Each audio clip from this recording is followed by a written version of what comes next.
Glória a Deus. Frio bacana, não é, irmãos? Eu gosto de frio. Você gosta de frio?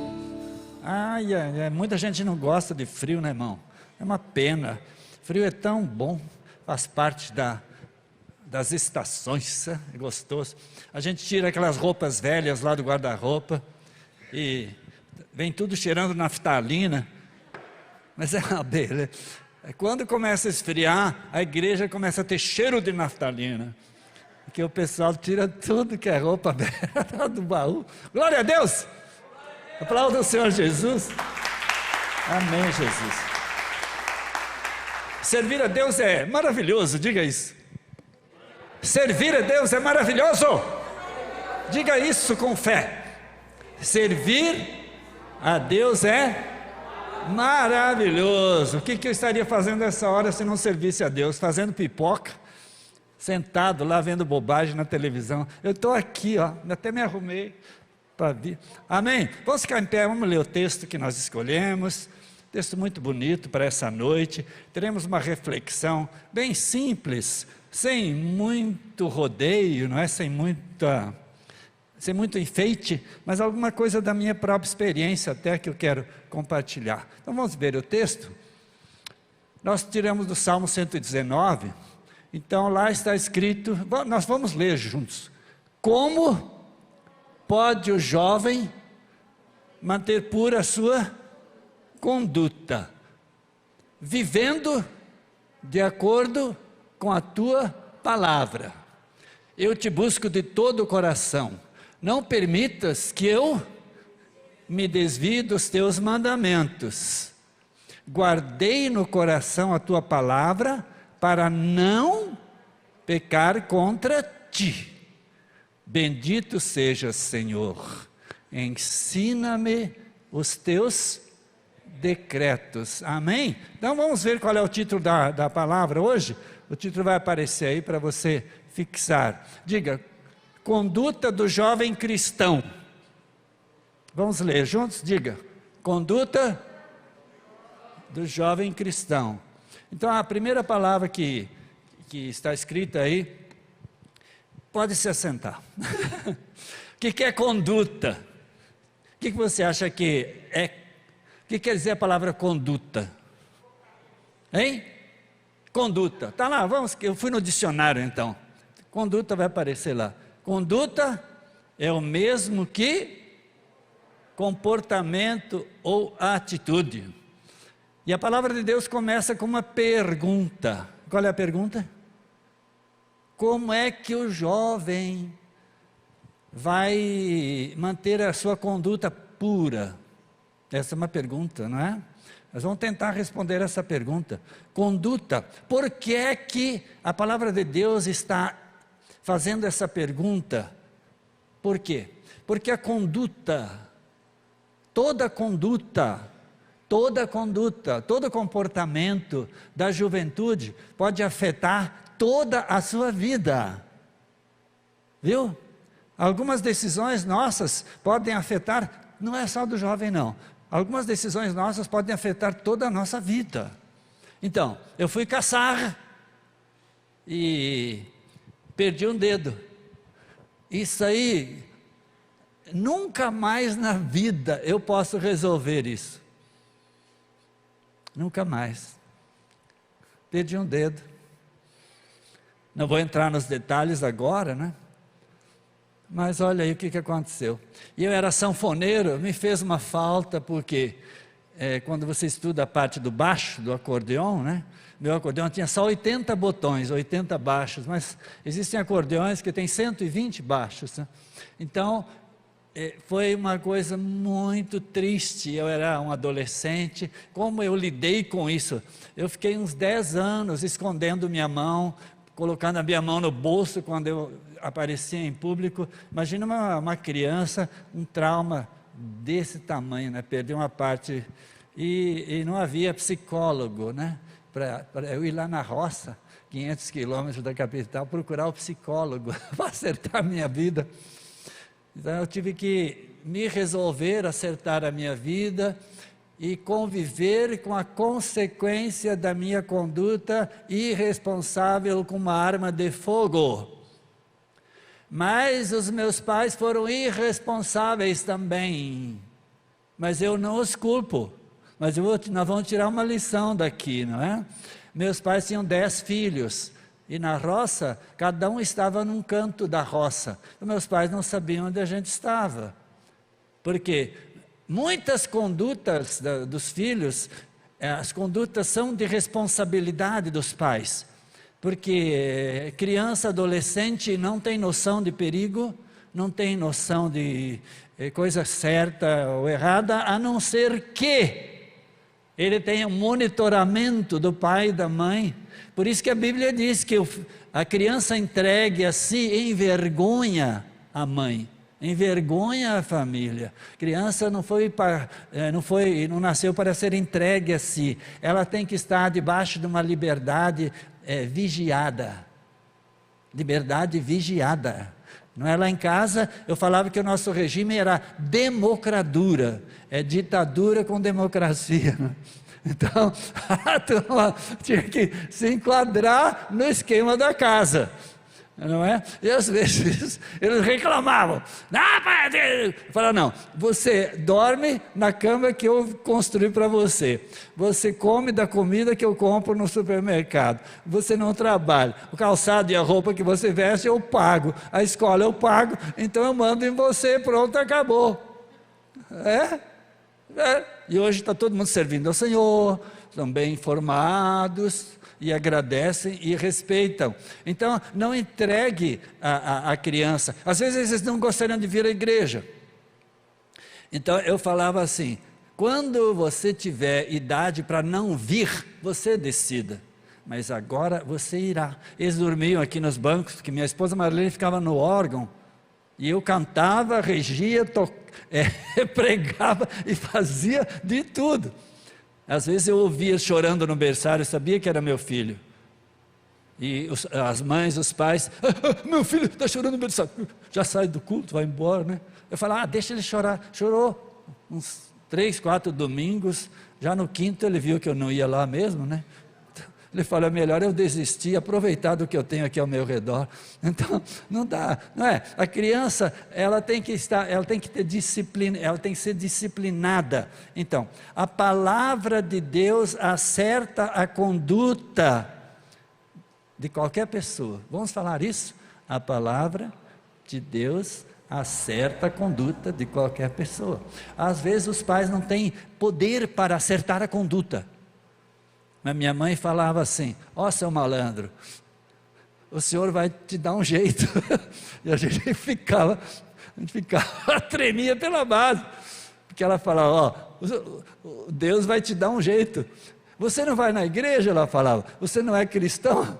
Então a gente tremia pela base, porque ela, ao invés de confrontar a gente, ela metia a gente para Deus, né? E a gente tinha o temor do Senhor no coração. Como o jovem vai acertar a sua conduta? Observando a palavra de Deus. Então essa é a primeira parte. A palavra de Deus acerta a conduta de qualquer pessoa. Porque Deus tem poder de mexer onde o pai não tem poder de mexer. Deus tem poder de mexer onde a escola não tem poder. Deus tem poder para mexer no interior do ser humano. Diga amém, irmão? Deus acertou a minha conduta. Então a palavra de Deus tem poder para acertar a minha conduta, para acertar o meu modo de viver, para acertar os meus comportamentos, para me afinar com a vontade de Deus, né? Sabe o que? Acertar a conduta é entrar em linha com a vontade de Deus, com a palavra de Deus, estar em harmonia com Deus. Então o jovem que começa a entrar em harmonia com a palavra de Deus, ele está plantando para o futuro. Há coisas boas que o esperam. Pois é, eu sou muito abençoado por causa dos princípios da palavra de Deus que me nortearam e me dirigiram. Não foram só os princípios que papai e mamãe que ensinaram, eles me ensinaram o que eles podiam ensinar, porque minha mãe se casou aos 15 anos de idade, teve muitos filhos. Hoje, não havia os recursos de hoje. Então, ela aprendeu pouco do Evangelho em casa. Porque os pais vieram da Europa, mas vieram muito fiéis a Deus. Mas ela foi a última filha, nasceu lá na roça, então não pôde estudar porque não havia escola. Então minha mãe, olha só, se casou aos 15 anos, aí a vida naquela época era ter filhos, porque não havia anticoncepcional, era um atrás do outro. Era muito sério para a mulher isso, sabe? Mas olha, o que minha mãe aprendeu em casa até os 15 anos? Não sabia ler nem escrever. E como é que todos os filhos receberam o Senhor Jesus e serviram ao Senhor Jesus, amém, irmão? Glória a Deus. Entende, irmão? Aí, o valor da conduta em casa, o que ela aprendeu até 15 anos? Para poder conduzir toda a família. E minha mãe tinha no coração um desejo, ela falava assim, eu quero ter um filho pastor, eu quero ter um filho pastor, eu quero ter um filho pastor. Deu nisso aí, ó. Deu nisso aí. Ela passava a mão na minha cabeça, quando eu ainda bem criança, e dizia para qualquer visita que viesse lá em casa, esse aqui vai ser pastor. E eu olhava para cima e falava, é isso aí. Eu nunca duvidei, por isso que Deus me tirou do meio do gado, lá em casa era fazenda, então 50 vacas, vendia leite, cavalos lindos, eu sou bom de montaria, né? Sou bom de motocross também, né? Sou bom de várias coisas, porque lá no mato eu ganhei uma moto, né? Eu só andava na lama e na poeira e na chuva, então, era belo de ver. Então Deus me tirou dali, não é? De uma família que a mãe não sabia ler nem escrever, meu pai mal sabia ler e escrever, porque também veio da Europa com, acho que 5 anos, sem escola, entraram no mato, e aprendeu outra língua, porque a língua deles não era a nossa, e agora vocês vejam só, o que é o cuidado de uma mãe, que aprendeu o essencial para criar os filhos no princípio da palavra de Deus, e de fato deu pastor, né? Deu pastor, e este que está aqui vai fazer 40 anos agora em novembro, aqui nessa igreja, se Deus quiser, amém? Então, ó, a palavra de Deus acerta a conduta, vamos dizer isso? A palavra de Deus acerta, ela arruma a conduta, não é? Então, como purificará o jovem, o mancebo? Tem várias traduções, não é? Como ele terá uma conduta? Aí, então, nós temos aquilo que praticamos, aquilo que memorizamos, que vai acertar a nossa conduta. Vamos dizer isso? Aquilo que memorizo, posso praticar. Lembre-se de uma coisa, você nunca vai praticar o que não memoriza. Não há como praticar.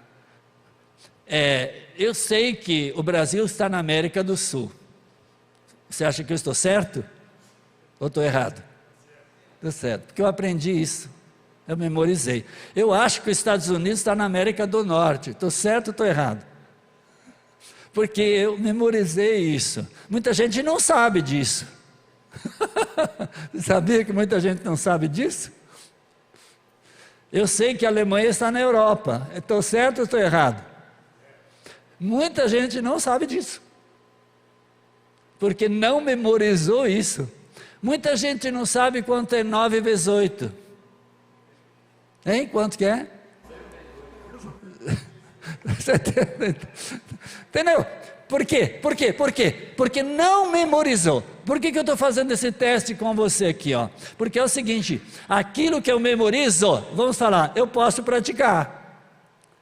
Diga, aquilo que eu memorizo, eu posso praticar. Como é que Deus vai endireitar a minha vida, se eu não coloco a palavra dele no meu coração? Eu escondi a tua palavra no meu coração, para eu não pecar contra Deus, para não ter uma conduta errada.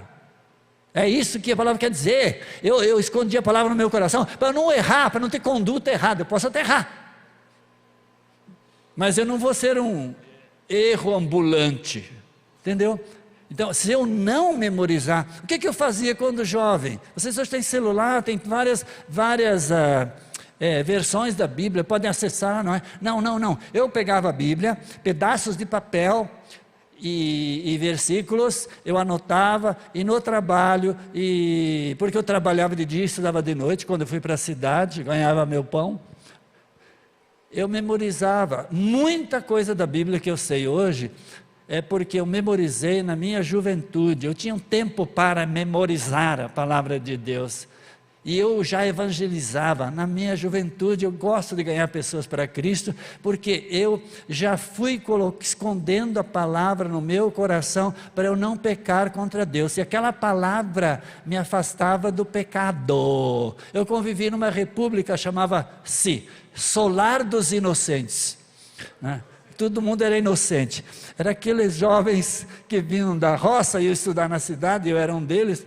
Esses jovens que vinham estudar, nós decidimos alugar uma casa, contratar uma senhora para cozinhar, e a gente rateava o custo da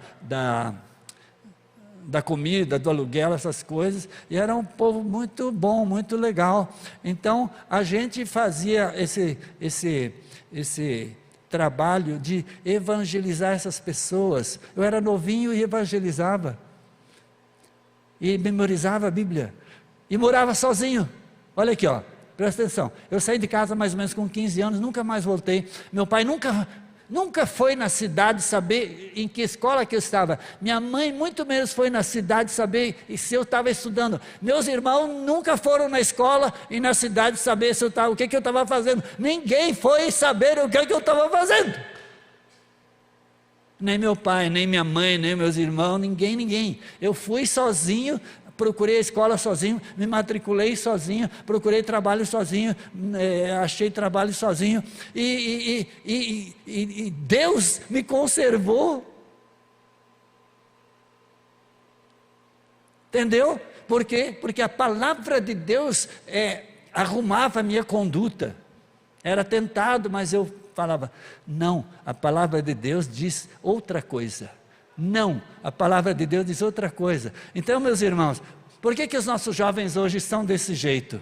É porque, não digo todos, mas alguns, é porque não sabem nada de Bíblia, não leem Bíblia, se bem que podem acessar hoje qualquer versão, mas não memorizam, não tem conteúdo bíblico, vão evangelizar, não sabem compartilhar Cristo, porque tem tudo demais. Então a gente tinha que garimpar, a gente tinha que ir atrás. Então olha só, aquilo que memorizo, posso praticar. Amém? Memorize pequenas partes da palavra de Deus. Não precisa ler a Bíblia toda, não. Memorize, especialmente nas cartas de Paulo. Terceiro, a humildade ajuda na conduta. Não é? A humildade. Aquele trecho que nós lemos fala na humildade. Eu te busco, Senhor, eu te busco, eu te procuro, não é? Humildemente, eu quero aprender com os mais velhos. O jovem hoje não quer ver, não sei até por que você me convidou, velho assim. Eu fiquei pensando, o que eu vou falar para esse pessoal? É tudo gente, e eu aqui já quase caindo aos pedaços, né? Entendeu? Mas eu acho que nós temos que redirecionar a nossa juventude. Olha o quanto essa turma recebe de Bíblia. Hoje você liga o rádio, liga a televisão, acessa no celular, você tem culto a ouvir. Quanta gente que está me vendo aí agora? Sei lá, que parte do mundo que eu estou sendo visto. Sei lá, só Deus sabe. Agora, o que eu estou te passando é experiência. Você não vai consertar a vida do seu filho se não entrar firme na palavra de Deus, porque você não é o Espírito Santo, você não tem poder, você tem persuasão, mas poder quem tem é o Espírito Santo. E em casa nós aprendemos isso, e Deus fez esta obra. Então a humildade ajuda na conduta. Tem que ser humilde, tem que ouvir o mais velho, sim. Diante dos cabelos brancos, diz a Bíblia, você vai se levantar, respeita, não é? Os orientais têm uma reverência aos cabelos brancos, não é? Então, agora eu coloquei aqui, a igreja é uma grande aliada, vamos dizer isso? A igreja é uma grande aliada. Você pode vir para a igreja do jeito que você vier. Agora começa a louvar, começa a adorar, começa a orar. A sua fé é renovada. O Espírito de Deus começa a te falar. E Deus começa a te orientar e arrumar a sua conduta. Então, não siga a vontade da sua criança. Hoje eu não quero ir. Eu vejo pais que falam assim, meu filho hoje não quis vir. Ela ficou dormindo, a minha filha não teve vontade de vir, aqui ó, a criança entregue a si mesma vai te envergonhar. Diga, enquanto você estiver na minha casa, você está sujeito à minha autoridade, irá comigo sim, mesmo que fique dormindo aí no banco. Nossos filhos ficavam dormindo aí, porque vinham no culto de manhã na escola bíblica e à noite, porque era assim, eu e Marilene, nós fazíamos tudo, porque a igreja estava no começo, mas hoje eles são bênção de Deus. Então, bons familiares também ajudam muito. Olha, não deixe seus filhos com familiares que os corrompam, porque família influencia demais. Então, bons familiares vão ajudar muito a levantar o moral, a trazer para a vida espiritual, porque os bons costumes ajudam na formação, mas as más companhias corrompem os bons costumes. E para encerrar, os jovens precisam viver cercados de boas pessoas. Vamos dizer isso? Os jovens precisam viver cercados de boas pessoas. Por quê? Porque eles são muito influenciáveis. Qualquer coisa leva o jovem, porque ele não tem personalidade formada. Então, a palavra de Deus vai direcionar a conduta, e você vai ter muita alegria em ver a turma servindo ao Senhor, mesmo numa época como a nossa. É difícil, mas o Deus do passado é o Deus do presente, em nome de Jesus. Amém? Glória a Deus. Vamos ficar em pé, vamos louvar a Deus, vamos cantar, vamos adorar, mas eu quero orar por você. Deus, em nome de Jesus, que essa palavra tenha alcançado corações, e que nós tenhamos firmeza na palavra, e que nós possamos insistir na palavra, e que nós possamos ter com isso convicção de que a palavra funciona, muda a conduta, melhora o comportamento e forma o caráter cristão. Por isso a Ti, Deus, toda a glória e toda a honra, pela palavra, pela igreja que prega a palavra, pelos pastores, pela escola bíblica, por todo o processo que nós criamos para trazer a palavra ao coração do ser humano, e nós te abençoamos em nome de Jesus, amém. Glória a Deus, Jesus é bom.